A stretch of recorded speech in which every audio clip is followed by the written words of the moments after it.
সরকারি সেবা পেতে জনগণের হয়রানি বন্ধ করা ও সিন্ডিকেটের মাধ্যমে বাজারে পণ্যের কৃত্রিম সংকট রোধে জেলা প্রশাসকদের অভিযান জোরদারের নির্দেশ দিয়েছেন প্রধানমন্ত্রী তারেক রহমান।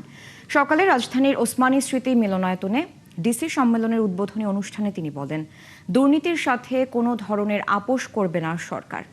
জ্ঞানভিত্তিক, প্রযুক্তি নির্ভর ও ন্যায় ভিত্তিক দেশ গঠনে মতভেদের ঊর্ধ্বে উঠে জাতীয় ঐক্য এবং দেশের স্বার্থ প্রাধান্য দেওয়ার আহ্বান জানান প্রধানমন্ত্রী। মোহাম্মদ হোসাইনের প্রতিবেদন। ত্রয়োদশ জাতীয় সংসদ নির্বাচনে বিএনপি নেতৃত্বাধীন নতুন সরকার গঠনের পর প্রথম জেলা প্রশাসক সম্মেলন। রবিবার রাজধানীর ওসমানী স্মৃতি মিলনায়তনে 4 দিনব্যাপী এই সম্মেলনের উদ্বোধনী অনুষ্ঠানে যোগ দেন প্রধানমন্ত্রী তারেক রহমান। জেলা প্রশাসক সম্মেলন 2026 শুরুতেই ডিসিদের উদ্দেশ্যে দিক নির্দেশনামূলক বক্তব্য রাখেন মন্ত্রী পরিষদ সচিব নাসিমুল গনি। তুলে ধরা হয় মাঠ প্রশাসনের উন্নয়নমূলক কর্মকাণ্ড নিয়ে তথ্যচিত্র। একটি গুরুত্বপূর্ণ প্ল্যাটফর্ম। সম্মেলনের উদ্বোধন করে প্রধানমন্ত্রী তারেক রহমান নিজ বক্তব্যে বলেন, জনপ্রশাসন সঠিকভাবে দায়িত্ব পালন করেছে বলেই 12 ফেব্রুয়ারি নির্বাচনে জনরায়ের প্রতিফলন হয়েছে। সরকারি সেবা পেতে জনগণকে যেন হয়রানিতে পড়তে না হয়, ডিসিদের নির্দেশনা দেন সরকার প্রধান। 12 ফেব্রুয়ারি নির্বাচনে জনগণের সামনে একটি বিষয় কিন্তু প্রমাণিত হয়েছে, জনরায়ের প্রতিফলন ঘটে, জনপ্রশাসনের পক্ষে সুষ্ঠু নির্বাচন পরিচালনা করা সম্ভব। আমি যেটি বলতে যাচ্ছি, জনপ্রশাসন যদি সঠিকভাবে কাজ করে তাহলে অবশ্যই জনগণের রায় যে প্রতিফলিত হয় সেটি আপনারা প্রমাণ করেছেন 12 তারিখের নির্বাচনে। জেলা প্রশাসকদের মাঠ পর্যায়ের সরকারের প্রশাসনিক রাষ্ট্রদূত আখ্যা দিয়ে প্রধানমন্ত্রী বলেন, ইচ্ছাকৃতভাবে কেউ যেন বাজারে পণ্যের দাম বাড়াতে না পারে, সেজন্য মোবাইল কোড কার্যক্রম আরও জোরদার করতে হবে। আপনারা মাঠ পর্যায়ে সরকারের প্রশাসনিক অ্যাম্বাসেডর, ইচ্ছে মতন যাতে কেউ নিত্য প্রয়োজনীয় পণ্যের মূল্য বাড়াতে না পারে, কিংবা যে টেন্ডেন্সিটা আমরা দেখি বিভিন্ন সময় মজুতদারি বা কারসাজির মাধ্যমে বাজারে অস্থিতিশীলতা সৃষ্টি করতে না পারে, কোনো ধরনের সিন্ডিকেট বা কৃত্রিম সংকট সৃষ্টির অপচেষ্টা কেউ করতে না পারে, এই জন্য নিয়মিত বাজার তদারকি জোরদার করা প্রয়োজন। সততা, মেধা ও দক্ষতাকে নিয়োগ পদোন্নতির মূল ভিত্তি উল্লেখ করে তিনি সতর্ক করেন, দুর্নীতিকে কোনোভাবেই প্রশ্রয় দেবে না তার সরকার। সততা, মেধা এবং দক্ষতাই হবে জনপ্রশাসনের নিয়োগ, বদলি কিংবা প্রমোশনের মূল নীতি। দুর্নীতির বিরুদ্ধে সরকারের অবস্থান পরিষ্কার, সেটি হচ্ছে আমরা কম্প্রোমাইজ করতে চাই না দুর্নীতির সাথে। আপনারা আপনাদের মেধা ও যোগ্যতা দিয়ে জনগণের কাছে দেওয়া সরকারের প্রতিটি প্রতিশ্রুতি দক্ষতার সঙ্গে বাস্তবায়নে ইনশাল্লাহ ভূমিকা রাখতে সক্ষম হবেন। ঐকমত্যের ভিত্তিতে স্বাক্ষরিত জুলাই সনদের প্রতিটি দফা বাস্তবায়নের অঙ্গীকারের কথাও পুনর্ব্যক্ত করেন তারেক রহমান।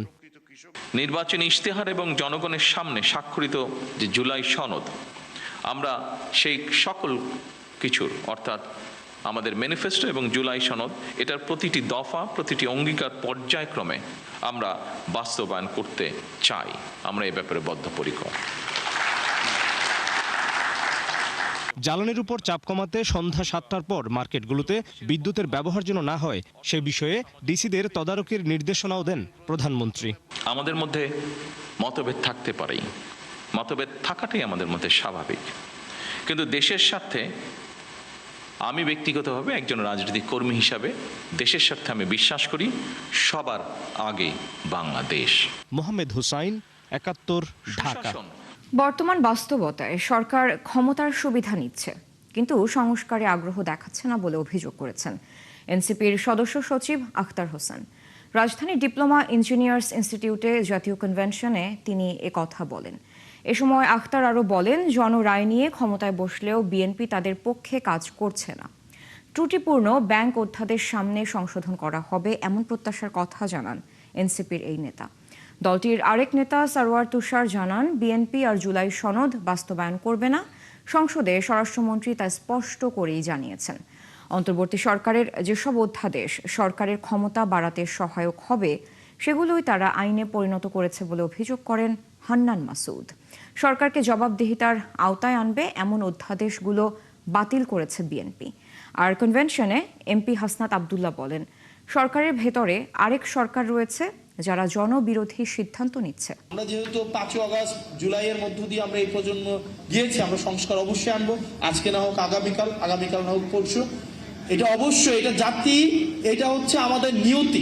বাংলাদেশের বিগত 16 বছরে আমরা দেখেছি মেগা প্রজেক্টের নামে মেগা ডাকাতি হয়েছে এবং এগুলোর মধ্য দিয়ে দিন শেষে আমাদের যে প্রয়োজনীয় যে মেগা প্রজেক্টগুলো ছিল সেগুলোকেও দীর্ঘমেয়াদে বাংলাদেশের মানুষের উপরে, দেশের উপর একটা বোঝা হিসেবে অবতারণ করা হয়েছে। আপনারা তো বারবার বলছেন যে এখানে এই আইনগুলোতে ত্রুটি আছে, আপনারা সেই ত্রুটিগুলোকে বাদ রেখে আপনারা সুন্দর একটা আইন প্রণয়ন করতে চান। আপনারা তো সুপ্রিম কোর্ট সচিবালয়ের জন্য, বিচারপতিতে নিয়োগের জন্য বা মানবাধিকার কমিশন, দুদক বা গুম, এই বিষয়ে যে অধ্যাদেশগুলো আছে সেখানে যদি কোনো একটা বিশেষ ধারায় যদি আপনাদের কোনো সংশোধনী প্রয়োজন বলে মনে করতেন, তাহলে সেই ধারায় সংশোধনী নিয়ে এসে আপনারা সেটাকে পাশ করতে পারতেন। সেই সুযোগ তো আপনাদের হাতে ছিল, কিন্তু আপনারা সেটা করেননি। নির্বাচনের আগে গণমাধ্যমের স্বাধীনতা রক্ষায় যে কাঠামো গঠন করা হয়েছিল, প্রধানমন্ত্রীর নির্দেশে তা বাস্তবায়নের চেষ্টা করছে তথ্য মন্ত্রণালয়। বিশ্ব মুক্ত গণমাধ্যম দিবসের আলোচনায় তথ্যমন্ত্রী কথা জানান। এর আগে সকালে রাজধানীর অফিসার্স ক্লাব থেকে তথ্য ভবন অভিমুখে র্যালির উদ্বোধনীতে মন্ত্রী বলেন, চিন্তা, চেতনা ও মননে গণমাধ্যমের স্বাধীনতা নিশ্চিত করতে চায় বর্তমান সরকার। আরও জানাচ্ছেন সিফাত ফারুকী।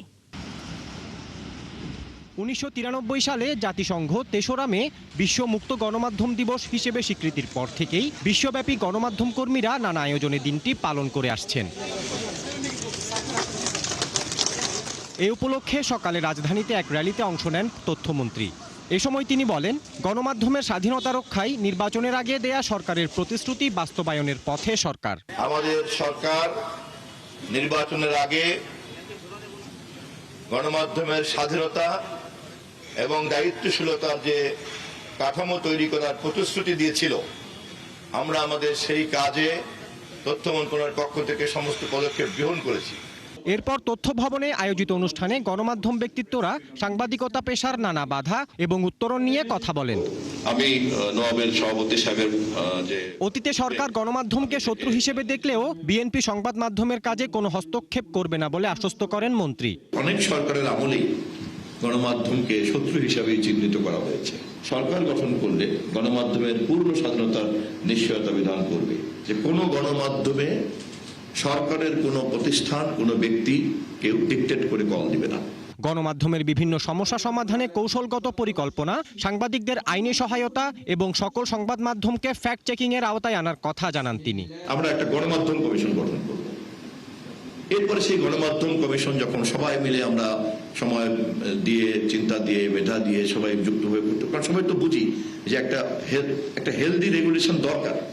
গণমাধ্যমের এই কাজটা সুস্থ এবং স্বাভাবিক থাকার জন্য তাকে সহযোগিতা দিতে চায়, তাকে আইনি সহযোগিতা দিতে চায়, তাকে লজিস্টিক সাপোর্ট দিতে চায়, তাকে অন্যান্য যে সমস্ত ক্ষেত্রে দেওয়া যায়। যে কোনো নিউজ হাউসের, সেটা টেলিভিশনই হোক আর সেটা ছাপানো পত্রিকাই হোক, তার তো একটা ডেস্ক থাকা উচিত, যেই ডেস্কে সে ফ্যাক্টস মেকানিজম, চেকিং মেকানিজমটা করতে পারে, কিন্তু খুব কঠিন কিছু না। জবাবদিহির সংস্কৃতি প্রতিষ্ঠার প্রধান সহযাত্রী স্বাধীন ও দায়িত্বশীল গণমাধ্যম, এই প্রতিপাদ্যে এবার পালিত হচ্ছে দিবসটি।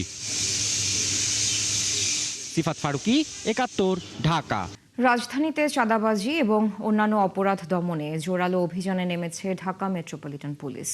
সকালে ডিএমপির মিডিয়া সেন্টারে সংবাদ সম্মেলনে পুলিশ কমিশনার মোহাম্মদ সরওয়ার বলেন, ১ মে থেকে শুরু হওয়া বিশেষ এই অভিযানে গত ৪৮ ঘণ্টায় বিপুল সংখ্যক চাঁদাবাজকে গ্রেফতার করা হয়েছে। তবে কোনো পুলিশ সদস্য অভিযানের তথ্য আগেই সন্ত্রাসীদের জানিয়ে দিলে তাদের বিরুদ্ধে ব্যবস্থা নেওয়া হবে বলে সতর্ক করেছেন তিনি। বিস্তারিত মহিম মিজানের প্রতিবেদনে। চাঁদাবাজি, ছিনতাই, অনলাইনে প্রতারণা সহ নানা অপরাধ দমনে রাজধানী জুড়ে বিশেষ সাঁড়াশি অভিযান চালাচ্ছে ডিএমপি। চিহ্নিত অপরাধপ্রবণ এলাকাগুলোতে চলছে ব্লক রেড। রবিবার সংবাদ সম্মেলনে ঢাকা মেট্রোপলিটন পুলিশ কমিশনার জানান, এই অভিযানে মাঠে কাজ করছে ৮টি বিভাগের ম্যাজিস্ট্রেটরা। এর মধ্যে ৪৮ ঘণ্টায় ৫৮ জন চাঁদাবাজকে গ্রেপ্তার করেছে পুলিশ। আটক করা হয়েছে তালিকাভুক্ত আরও ৯৪ জনকে। যারা সন্ত্রাসী, এখন বলা যায় যে তেমন শীর্ষ সন্ত্রাসীদের উপদ্রব নেই, কিছু মিডিয়াম লেভেল বা তাদের নাম ভাঙিয়ে কিছু সন্ত্রাস করে বা ইত্যাদি করে, তারা নিজেদের মধ্যে নিজেরা হয়তো মারামারি করে, কিন্তু জনগণের উপরে আক্রমণটা তেমন একটা নেই। ৫৮ জন হইল তালিকাভুক্ত, এর বাইরে ৯৪ জন ধরা হয়েছে তালিকাবিহীন, মানে তালিকার নাম নাই, কিন্তু তারাও চাঁদাবাজির সাথে জড়িত, আমরা প্রমাণ পেয়েছি, তাদেরকে অ্যারেস্ট করা হয়েছে। অতএব এই ৯৪ জনও তালিকা উঠে যাবে। তালিকা সীমিত। ডিএমপি কমিশনার আরও জানান, অনলাইন প্রতারণার সঙ্গে জড়িতদের বিরুদ্ধে চলছে অভিযান। বাজার ও জনবহুল এলাকায় বাড়ানো হয়েছে পুলিশিং কার্যক্রম। অপরাধপ্রবণ এলাকাগুলোতে নতুন পুলিশ ক্যাম্প স্থাপন এবং বিভিন্ন স্থানে বসানো হচ্ছে সিসি ক্যামেরা। মোহাম্মদপুরে রায়েরবাজার থানা গঠনের প্রস্তাব স্বরাষ্ট্র মন্ত্রণালয়ে পাঠানো হয়েছে বলে জানান ডিএমপি প্রধান। এ সময় সতর্ক করেন, পুলিশের অভিযানের তথ্য ফাঁসকারীদের বিরুদ্ধে কঠোর ব্যবস্থা নেয়ার। যারা বলে দিচ্ছে আমাদের তথ্য ফাঁস করতেছে, পুলিশের বিরুদ্ধে অবশ্যই কঠোর ব্যবস্থা নেওয়া হবে। এবং মোহাম্মদপুরে একটা থানা স্থাপনের জন্য আমরা প্রস্তাব রেডি করতেছি। রায়েরবাজার থানা স্থাপনের প্রস্তাব অলরেডি মন্ত্রণালয় পর্যায়ে আছে। অতএব আমাদের অভিযান অব্যাহত আছে এবং জোরদার করা হইতেছে। সিটি কর্পোরেশনের ফুটপাতে সীমানা নির্ধারণ করায় চাঁদাবাজির সুযোগও কমে এসেছে বলে দাবি তার। কঠোর এই অভিযানে রাজধানীতে অপরাধ নিয়ন্ত্রণে আসবে বলে আশা করছেন পুলিশের এই কর্মকর্তা। মহিন মিজান, ৭১, ঢাকা। সড়ক দুর্ঘটনায় সিলেটে ৮ শ্রমিক সহ ২ জেলায় ১০ জন নিহত হয়েছে। সকালে ঢাকা সিলেট মহাসড়কের দক্ষিণ সুরমায় একটি পিকআপের সঙ্গে ট্রাকের সংঘর্ষে প্রাণ হারান ৮ নির্মাণ শ্রমিক। আহত হয় ৭ জন। এর মধ্যে ৪ জনের পরিচয় পাওয়া গেছে। এদিকে চাঁপাইনবাবগঞ্জে ট্রাকের ধাক্কায় মারা গেছে ২ মোটরসাইকেল আরোহী। ট্রাকটি জব্দ করেছে পুলিশ। সহকর্মীদের তথ্য ছবিতে প্রতিবেদন। ৬ জন পুরুষ, ২ জন নারী, ৮ জনই নির্মাণ শ্রমিক। ভোরে বেরিয়েছিলেন কাজে, একটা পিকআপ করে যাচ্ছিলেন সুনামগঞ্জে। সিলেট ঢাকা মহাসড়কের দক্ষিণ সুরমার তেলিবাজার ব্রিজের কাছে একটি কাঁঠাল বোঝাই ট্রাকের সঙ্গে সংঘর্ষ হয়। এতে ঘটনাস্থলে ৪ জন মারা যান। বাকি ৩ জনের মৃত্যু হয় ওসমানী মেডিকেলে এবং ১ জন মারা যায় উইমেন্স মেডিকেলে।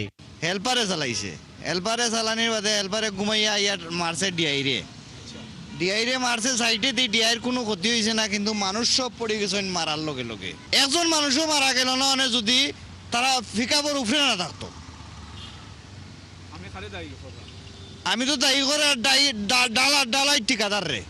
এমন ওই দোকানে চা খাইতে এসলাম, পারি না মারানোর বাদে আমরা আওয়াজ শুনি না যে আমরা থেকে আসছি যে তোমার মানুষগুলো যে মারা গেছে জায়গায় জায়গায় চারটিয়া। নিহত সুরুজ, মুন্নি, বদরুল ও ফরিদুলের পরিচয় পাওয়া গেছে। দুর্ঘটনার পর ট্রাক ও পিকআপের চালক দুজনেই পলাতক। তাদের শনাক্ত ও গ্রেপ্তারে অভিযান চলছে। যারা ছিল বাকি সবাই আহত হয়, পিকআপের ড্রাইভার সহ। সংবাদ পেয়ে তাৎক্ষণিক আমার পুলিশ প্রেরণ করে, পুলিশ এসে আহত এবং নিহতদের উদ্ধার করে ওসমানী মেডিকেল কলেজ হাসপাতালে প্রেরণ করে গাড়িগুলা চলাচলের স্বাভাবিক চলাচলের ব্যবস্থা করে। এদিকে চাঁপাইনবাবগঞ্জে না চলে ট্রাকের ধাক্কায় মোটরসাইকেল আরোহী সোহাগ এবং তার ভগ্নিপতি রবিউল আওয়াল জিশান নিহত হয়েছে।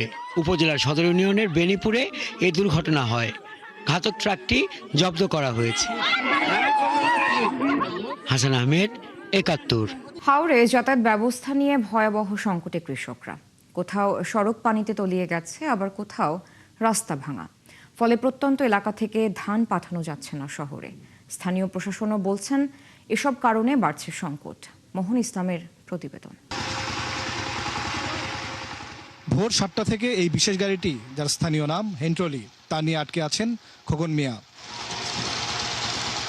তার অবিরাম চেষ্টা এই কাদামাটি থেকে গাড়ির চাকা তোলার, কিন্তু বারবারই ব্যর্থ হচ্ছেন তিনি। নেত্রকোনার মোহনগঞ্জের গাগলাজুর ইউনিয়ন থেকে ধান আনতে যাচ্ছিলেন খোকন, তবে বেহাল সড়কে আটকে আছেন তিনি। অবশেষে প্রায় ৫ ঘন্টার চেষ্টায় তার গাড়িটি চলা শুরু করে। এই কাদার লাগে বাজার ধরতে পারি না ভাই, এই যে এই রাস্তার গোলা লাগে ধান তুলতে পারলাম না, কোনো কিছু করতে পারলাম না, গাড়ি লয়ে বাড়ি পারি না, যে ওই সোয়াল থেকে গাড়ি লয়ে আটকা। এই যে হাওড়ের মধ্যে যে এইগুলা গাড়ি দেখছেন, প্রত্যেকটা গাড়ি উঠাতে সীমান আমরা ৪-৫ ঘন্টা সময় লাগবো। এই যে জনগণ যারা আছে একবারে ববে মরে গেছে। হাওরের বেশিরভাগ রাস্তার প্রতিচ্ছবি এমন, তবে এখানে ভোগান্তিটা একটু বেশি। প্রকৃতির পাশাপাশি মানুষও দায়ী এই সংকটের জন্য। আর হাওরের পানিও খুব বেশি না হওয়ায় নৌকায় যাতায়াত করতে পারছেন না তারা। এমন অবস্থায় যে ধান কেটেছেন তারা তা বিক্রি করা নিয়ে দেখা দিয়েছে সংকট। না, এই যে গাড়ি আটকা, অনেক গাড়ি আটকা, আইতে পারে না, মানুষের অনেক ক্ষতি। এই রাস্তার ভাড়া আছে ২০ টাকা, এই ভাড়া ১০০ টাকা নিয়ে নিচ্ছে। একটা কামলার দাম ১২০০-১৩০০ টাকা, তেও কামলা পাওয়া যায় না। লাভ তো হবেই না, লুস্কান আরো রেন। স্থানীয় প্রশাসন বলছে যোগাযোগ ব্যবস্থার জন্য ক্ষতি বেশি হচ্ছে। এইবার দেখা গেছে রাস্তার অবস্থা বেশি নাজুক থাকাতে এই ধানগুলা নিয়ে আসতে পারে না, এবং কি এই দুই বাজারের মধ্যে দেখা গেছে যে দামের পার্থক্য মন প্রতি 100 টাকা হয়েছে। তো এটা আসলে পরবর্তীতে দেখা গেছে যে এখানে ব্যাপারী যারা আছে তাদেরকে সাথেও যোগাযোগ করা হয়েছে এবং ব্যাপারীদেরকে বলা হয়েছে ঘাগলাজুর থেকে ধানগুলা ক্রয় করার জন্য। সার্বিকভাবে কৃষকদের সংকট থেকে উত্তরণে সরকার চেষ্টা করছে বলে জানান তিনি। ক্ষতিগ্রস্ত যারা কৃষক আছে এবং তাদের জমির পরিমাণ কতটুকু ক্ষতিগ্রস্ত হয়েছে সেই তালিকাটা তৈরি করে আগামীকালের ভিতর তারা পূর্ণাঙ্গ তালিকাটা জমা দিবে। মোহন ইসলাম, ৭১, মোহনগঞ্জ, নেত্রকোনা। এদিকে নতুন করে বৃষ্টি না হওয়ায় সুনামগঞ্জ, কিশোরগঞ্জ ও নেত্রকোনাতেও কৃষকরা নেমে পড়েছেন ধান রক্ষার কাজে, কিন্তু শ্রমিক সংকটে ব্যাহত হচ্ছে ধান কাটা। কৃষকরা জানান, ভেজা ধানের রং নষ্ট হওয়ায় দাম দিচ্ছেন না পাইকার ও মুনাফাখোর চক্র। এদিকে কৃষকদের ক্ষতি পুষিয়ে দিতে সুনামগঞ্জ ও কিশোরগঞ্জে শুরু হয়েছে সরকারিভাবে ধান সংগ্রহ। সহকর্মীদের তথ্য ছবিতে প্রতিবেদন। কঠোর পরিশ্রম করে যে ধান কাটা হয়েছে তা রোদের অভাবে শুকাচ্ছে না, ভেজা ধানে গজিয়ে যাচ্ছে চারা। এই সুযোগে ভেজা ও রং নষ্ট হওয়া ধান ৬০০ থেকে ৭০০ টাকা দরে কিনছেন পাইকার ও মুনাফা চক্র। ক্ষতিগ্রস্ত ধান বিক্রি করতে না পারলে ক্ষতির শিকার হবেন জানিয়ে সুনামগঞ্জের কৃষকরা সরকারিভাবে ধান ক্রয়ের দাবি জানিয়েছেন। যে পাইকাররা জিগায় না, খালা ধান ঘেরাইছে আদাত লম্বা, মানে আমরা তাও বেচতেও পারি না, খুব অসুবিধা আছে। কিছু মানুষ আছে ওরা বলে 500 টাকা 600 টাকা দাম দিলে দেন, বাড়াচ্ছে দেন, মানে আমরা জীবনটা কিভাবে বাঁচাই? আমাদের এই ধানগুলা সরকার কিনুক, আর যদি সরকার এই ধানগুলা না কিনে বাছাইপত্র করে তাহলে আমরা কৃষকের এই ধানগুলা কই যাবে, কে কিনবে? আমরা ধান বীজা, ফসা ধান, গেরালা ধান, এটা ধান আমরা সরকারে নিব না কিনলে নিব, আমরা বেচতেও পারি না। এদিকে সুনামগঞ্জের ১২ উপজেলায় সরকারিভাবে ধান সংগ্রহ শুরু করেছে খাদ্য বিভাগ। মন প্রতি ১,৪৪০ টাকা দরে ২১,৩৪৯ মেট্রিক টন ধান কৃষকদের কাছ থেকে সংগ্রহ করা হবে। আমরা চেষ্টা করব যে আমাদের সরকারি যে বিনির্দেশ আছে সেই বিনির্দেশ সম্মতভাবে কৃষকদের উদ্বুদ্ধ করব, যেন কৃষকরা ন্যায্য মূল্যে তারা সরকারিভাবে ধান বিক্রয় করতে পারবে। নেত্রকোনাতেও কৃষকদের অভিযোগ, ডুবে যাওয়া ধান উদ্ধার করেও পাওয়া যাচ্ছে না ন্যায্য মূল্য। এটা 450-500 টাকা মন বাজার, আর মিলারা ধান নিতেছে না। মিলারা হইলো ওই যে একটা রুই হালকা দিয়ে দিলে নিতেছে, যাও সরকার দিদি সারবা দেয় করবেন কি? আর এই যে অত গৃহস্থী করিয়া অত কাড়াতে লাগে 10,000। চিন্তা ভাবনা করতেছি, যাইদুল সিদ্ধ করছিলাম, এই বৃষ্টি লাগে হন ধান হন আর সিদ্ধ করে হাইরে তুই রাখছি হন, এই যেন সব হন ধান মনে করেন নষ্ট হয়ে রয়েছে। এই বিষয়ে কৃষি কর্মকর্তা বলছেন, কৃষকদের ক্ষতি পুষিয়ে দিতে খাদ্য নিয়ন্ত্রক ও ব্যবসায়ীদের সাথে কথা বলে সমাধানের চেষ্টা চলছে। ধান কর্মসূচি এই বিষয়ে আমরা উপজেলা প্রশাসন, সংশ্লিষ্ট উপজেলা প্রশাসনকে আমরা জানিয়েছি, সেখানে খাদ্য নিয়ন্ত্রক আছে বা তারা ব্যবসা প্রতিষ্ঠান তারা সেই বিষয়ে কথা বলে জানাবে। কিশোরগঞ্জে সরকারিভাবে ধান সংগ্রহ শুরু হলেও ভেজা ধান নিয়ে বিপাকে পড়েছেন কৃষকরা।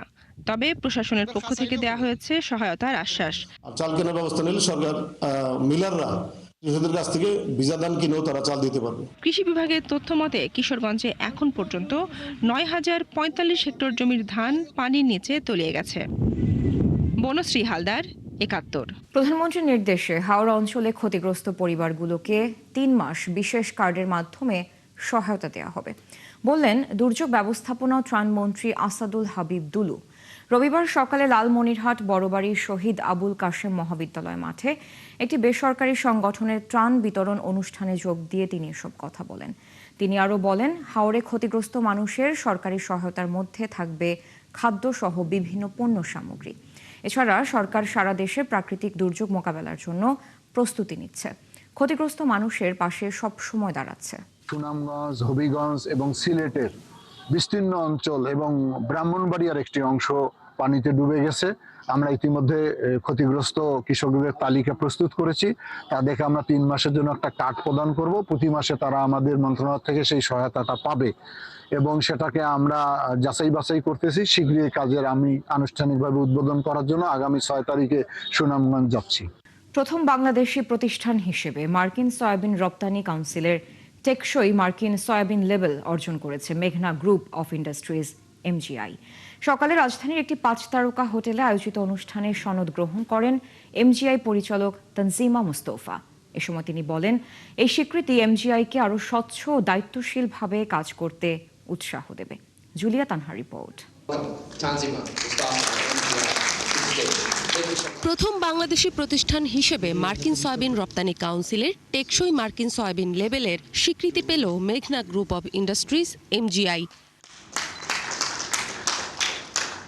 রবিবার রাজধানীর একটি 5 তারকা হোটেলে আয়োজিত অনুষ্ঠানে ইউএস সয়াবিন এক্সপোর্ট কাউন্সিল ইউএসএসইসি আনুষ্ঠানিকভাবে এই স্বীকৃতি প্রদান করে। এমজিআই ডিরেক্টর তানজিমা মোস্তফা ইউএসএসইসির আঞ্চলিক পরিচালক কেভিন রোপকের কাছ থেকে সনদ গ্রহণ করেন। পরে তিনি এই স্বীকৃতির জন্য মেঘনা গ্রুপের তরফ থেকে ইউএসএসইসিকে ধন্যবাদ জানান। এমজিআই সবসময় দায়িত্বশীলভাবে উৎপাদিত কাঁচামাল সংগ্রহে প্রতিশ্রুতিবদ্ধ। এই সনদ সেই অঙ্গীকারেরই প্রতিফলন। এই স্বীকৃতি আমাদের কাজকে আরও স্বচ্ছ ও দায়িত্বশীলভাবে এগিয়ে নিতে উৎসাহ দেবে। এ সময় প্রতিষ্ঠানটির পরিচালক আরও বলেন, এমজিআই এর পণ্যের ওপর গ্রাহকের আস্থা বাড়াতে এই স্বীকৃতি কাজ করবে।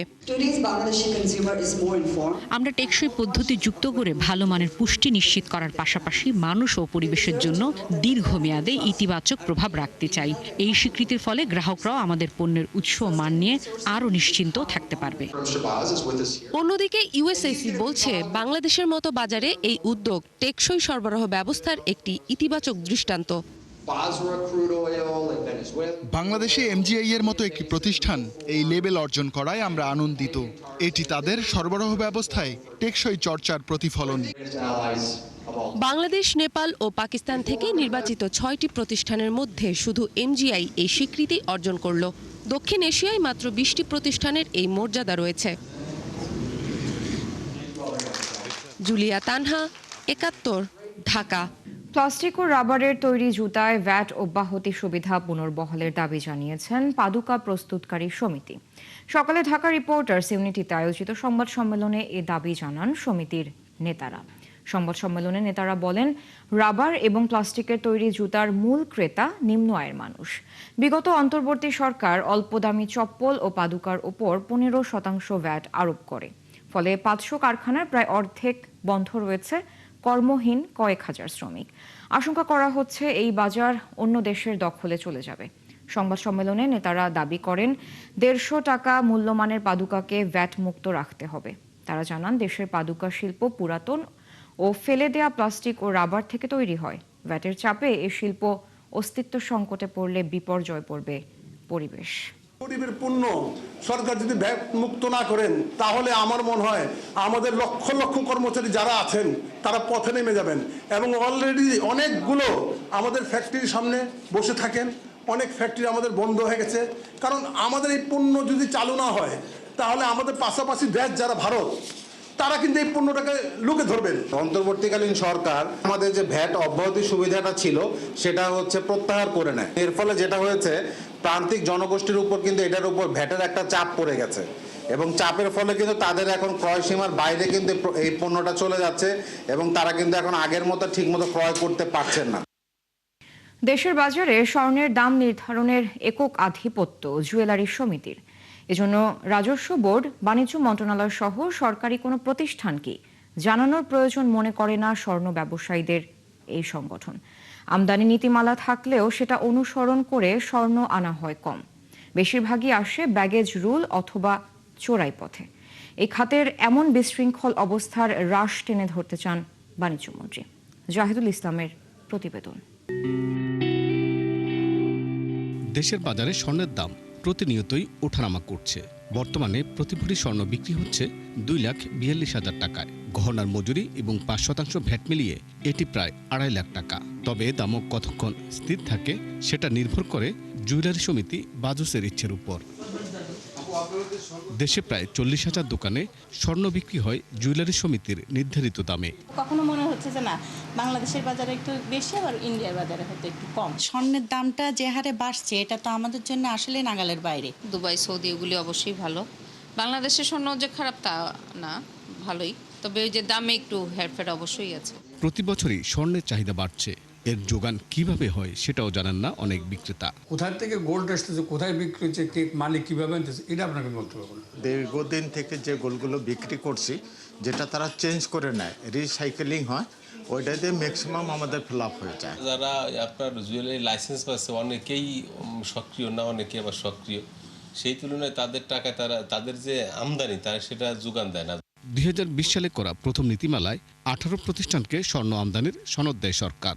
তবে অনুমোদন নিলেও আমদানির পরিমাণ ছিল খুবই কম। ব্যাগেজ রুলে এবং বিভিন্ন অপ্রদর্শিতভাবে আসে বিধায় এই জায়গাটা কিছুটা অন্ধকারাচ্ছন্ন মনে হয়। নীতিমালাই কিন্তু এখানে একটা বড় বাধা আমি মনে করি। এই নীতিমালাটা সংশোধন প্রয়োজন এবং যাদেরকে দিয়ে স্বর্ণ ব্যবসা হবে তাদেরকে লাইসেন্স দেওয়া প্রয়োজন। দেশে প্রাতিষ্ঠানিক পর্যায়ে স্বর্ণ আমদানি একদমই কম। তারপরও বাণিজ্য মন্ত্রণালয়ের অধিভুক্ত এই সংগঠনটি আন্তর্জাতিক বাজারে দোহাই দিয়ে প্রতিনিয়তই নির্ধারণ করছে স্বর্ণের দাম। জাতীয় রাজস্ব বোর্ড, আমাদের বাণিজ্য মন্ত্রণালয়, বাংলাদেশ ব্যাংক, এখান থেকে যেহেতু তাদের সরবরাহ করার কোনো সুযোগ নাই, সেই জন্য বাজুস নিজেই দামটা নির্ধারণ করে থাকে। সরকারের কাঠামোর ভিতর থেকেই আমরা বাড়াচ্ছি বা কমাচ্ছি, এটাই হলো যে মূল কথা। সম্প্রতি এক অনুষ্ঠানে বাণিজ্যমন্ত্রী জানান, স্বর্ণের বাজার যেন সাদা অর্থনীতির আওতায় আসে তিনি সেই ব্যবস্থা নেবেন। গোল্ড বিজনেস এটাকে সাদা অর্থনীতির ভিতরে নিয়ে আসতে হবে। এন্টায়ার সেক্টর দৃশ্যত কালো অর্থনীতির মধ্যে আছে, এটা কোনো হেলদি প্র্যাকটিস না। চোরাচালান, দেশীয় মজুদ নাকি ব্যাগেজ রুল, স্বর্ণের বাজার নিয়ন্ত্রণ করছে এ নিয়ে ধূম্রজাল রয়েছে। তবে গ্রাহককে স্বর্ণ কেনায় ভ্যাট দিতে হয় 5%। এভাবে বৈধ করা হচ্ছে স্বর্ণ। জাহিদুল ইসলাম, 71, ঢাকা। মৌলভীবাজারে শ্রীমঙ্গলে মসজিদের ভেতর ঢুকে জামায়াতে নামাজরত অবস্থায় মুয়াজ্জিন হাফিজ উল্লাহকে হত্যা করেছে এক যুবক। ঘাতক জসিম উদ্দিনকে আটক করে পুলিশে দিয়েছে মুসল্লিরা। শ্রীমঙ্গল থানার ভারপ্রাপ্ত কর্মকর্তা জহিরুল ইসলাম জানান, রোববার ভোরে ফজরের নামাজ চলার সময় জসিম নামে এলাকার এক যুবক প্রবেশ করে পশ্চিম লইয়ারকুল জামে মসজিদে। আকস্মিকভাবে ওই যুবক মসজিদে নামাজরত অবস্থায় মুয়াজ্জিন হাফিজ উল্লাহর ওপর ছুরি নিয়ে হামলা চালায়। এ সময় মসজিদের অন্য মুসল্লিরা জসিমকে আটক করে গুরুতর জখম অবস্থায় হাসপাতালে নেয়ার পথে মারা যায় হাফিজ। তাদের মধ্যে ব্যক্তিগত কোনো বিরোধ ছিল কিনা তা এখনো জানা যায়নি। শখের টানে কেউ শিখেছেন বাঁশি, কেউ বা গিটার। সেই শখকে পুঁজি করে মানিকগঞ্জের ফয়সাল ও কালী গড়ে তুলেছেন ব্যতিক্রমী এক মিউজিক প্রোডাকশন কেন্দ্র, যেখানে তাদের মূল কাজ ফেসবুক, ইউটিউবের কন্টেন্ট ক্রিয়েটর মাধ্যমে মিউজিক তৈরি করা। এখন পর্যন্ত তৈরি করেছেন হাজার হাজার ব্যাকগ্রাউন্ড মিউজিক। মানিকগঞ্জ থেকে ঘুরে এসে বিস্তারিত তুলে ধরেছেন সুশান্ত সিনহা।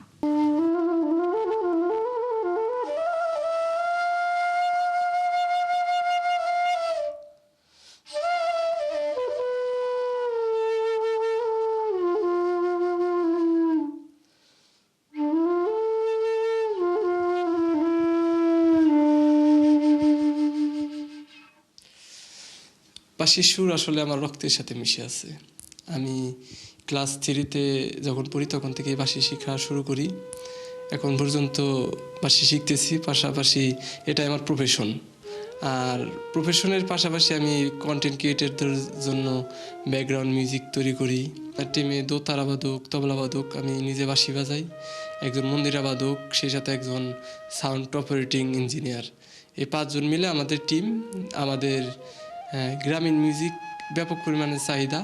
আমরা যখন আমাদের অনেক কাজ হয় হাতে, তখন সবাইকে একসাথে করে আমরা সরাসরি লাইভ রেকর্ডিং করি। প্রতিনিয়ত নতুন মিউজিক তৈরি করি আমরা।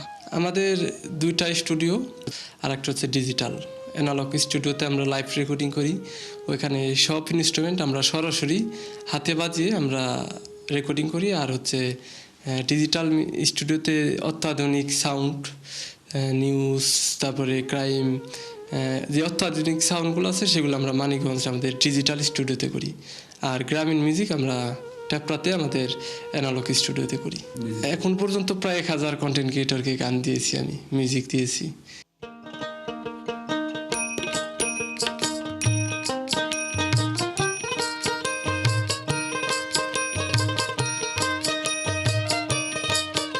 পাঁচ বছর হয়ে গেছে, 5 বছর ধরে করছি। আর আমার মিউজিক সাধারণত কন্টেন্ট ক্রিয়েটর যারা ইউটিউব, তারপরে ফেসবুক পেজ, ওনারা ব্যাকগ্রাউন্ড মিউজিকের জন্য যারা ইউজ করে তাদের কাজগুলো বেশি করি আর কি।